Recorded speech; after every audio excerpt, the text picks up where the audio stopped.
Meta, perusahaan induk Facebook dan Instagram, baru-baru ini mengumumkan perubahan besar. Perubahan ini bikin heboh. Meta menghapus program pengecekan fakta. Program ini tadinya pakai organisasi independen untuk cek kebenaran informasi. Sekarang, Meta bilang ini soal kebebasan berbicara. Mereka ingin mengurangi sensor. Kedengarannya bagus kan? Tapi nggak semua orang senang. Keputusan ini memicu banyak perdebatan dan kekhawatiran. Meta juga mengumumkan mereka mengubah cara konten politik ditampilkan. Katanya, pengguna akan melihat lebih banyak hal-hal politik yang dipersonalisasi. Ini berdasarkan apa yang disukai pengguna. Meta mengklaim pengguna punya kendali atas seberapa banyak konten politik yang mereka lihat. Namun, banyak yang khawatir ini cuma bikin ruang gema. Ruang gema itu tempat orang hanya melihat informasi yang sesuai dengan keyakinan mereka. Penghapusan pengecekan fakta ditambah peningkatan konten politik yang dipersonalisasi adalah resep bencana. Kritikus berpendapat ini akan menyebabkan penyebaran misinformasi. Misinformasi adalah informasi salah atau nggak akurat yang disebar, terlepas dari niat menipu. Ini bisa punya konsekuensi serius, terutama saat pemilu atau krisis kesehatan masyarakat. Keputusan Meta untuk menghapus perlindungan ini mengkhawatirkan. Ini menimbulkan pertanyaan serius tentang komitmen platform untuk memerangi misinformasi. Waktu yang akan menjawab dampak penuh dari perubahan ini. Tapi satu hal yang pasti, pengguna Meta memperhatikan dengan seksama. Meta bilang keputusan kontroversialnya berasal dari komitmen terhadap kebebasan berbicara. Perusahaan berpendapat program pengecekan fakta sebelumnya terlalu ketat. Mereka bilang itu membatasi apa yang orang bisa dan tidak bisa katakan di platform mereka. Meta percaya setiap orang harus punya suara. Mereka ingin menciptakan lingkungan di mana orang bisa bebas mengungkapkan pendapat, meskipun pendapat itu nggak populer. Selain itu, Meta berpendapat pendekatan sebelumnya terhadap konten politik salah. Perusahaan bilang dengan membatasi jangkauan konten politik tertentu, mereka secara nggak sengaja membungkam beberapa suara. Meta mengklaim pendekatan barunya, yang bergantung pada keterlibatan pengguna untuk menentukan konten apa yang dilihat, lebih demokratis. Mereka percaya ini memungkinkan lebih banyak pandangan politik didengar. Namun, kritikus berpendapat komitmen Meta terhadap kebebasan berbicara hanya kedok. Mereka bilang perusahaan lebih tertarik pada keuntungan daripada melindungi penggunanya dari bahaya.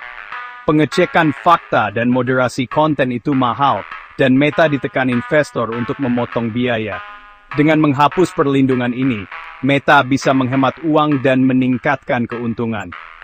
Tapi dengan harga berapa? Kritikus berpendapat keputusan Meta akan membuat platformnya lebih berbahaya. Thursday Thomas Pinyuni yang rentan. Penghapusan program pengecekan fakta Meta memicu kekhawatiran luas. Kritikus berpendapat keputusan ini akan menyebabkan lonjakan misinformasi di platform. Tanpa pengecek fakta untuk menandai konten yang salah atau menyesatkan, pengguna harus berjuang sendiri. Ini sangat mengkhawatirkan, mengingat semakin canggihnya kampanye disinformasi. Untuk mengatasi kekhawatiran ini, Meta memperkenalkan sistem baru bernama Catatan Komunitas. Fitur crowdsourced ini memungkinkan pengguna menandai konten yang berpotensi menyesatkan. Meskipun niatnya baik, banyak ahli skeptis tentang efektivitas Catatan Komunitas. Mereka berpendapat terlalu mudah bagi aktor jahat untuk memanipulasi sistem dan menyebarkan disinformasi. Selain itu, personalisasi konten politik yang meningkat menimbulkan kekhawatiran tentang ruang gema dan polarisasi. Ketika pengguna hanya terpapar informasi yang menegaskan bias mereka, itu bisa memperkuat bias tersebut dan mempersulit mereka untuk terlibat dalam dialog konstruktif. Ini bisa menyebabkan masyarakat yang lebih terpecah dan terpolarisasi, baik online maupun offline. Konsekuensi potensial dari perubahan kebijakan Meta sangat luas. Penting bagi pengguna untuk menyadari perubahan ini dan mengambil langkah-langkah untuk melindungi diri mereka dari misinformasi. Efek jangka panjang dari perubahan kebijakan Meta masih belum pasti, tetapi tanda-tanda awal menunjukkan masalah. Sejak pengumuman, ada peningkatan signifikan dalam pencarian informasi tentang cara menghapus akun Facebook dan Instagram. Ini menunjukkan semakin banyak pengguna yang gak puas dengan arah yang diambil perusahaan.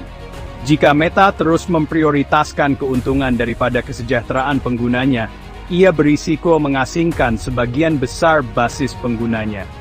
Ini bisa menyebabkan penurunan keterlibatan pengguna dan, pada akhirnya, hilangnya pendapatan. Selain itu, penyebaran misinformasi di platform Meta bisa punya konsekuensi serius di dunia nyata.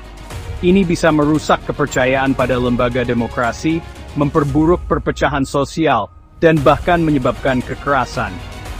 Meta punya tanggung jawab untuk mengatasi kekhawatiran ini, dan mengambil langkah-langkah berarti untuk melindungi penggunanya dari bahaya.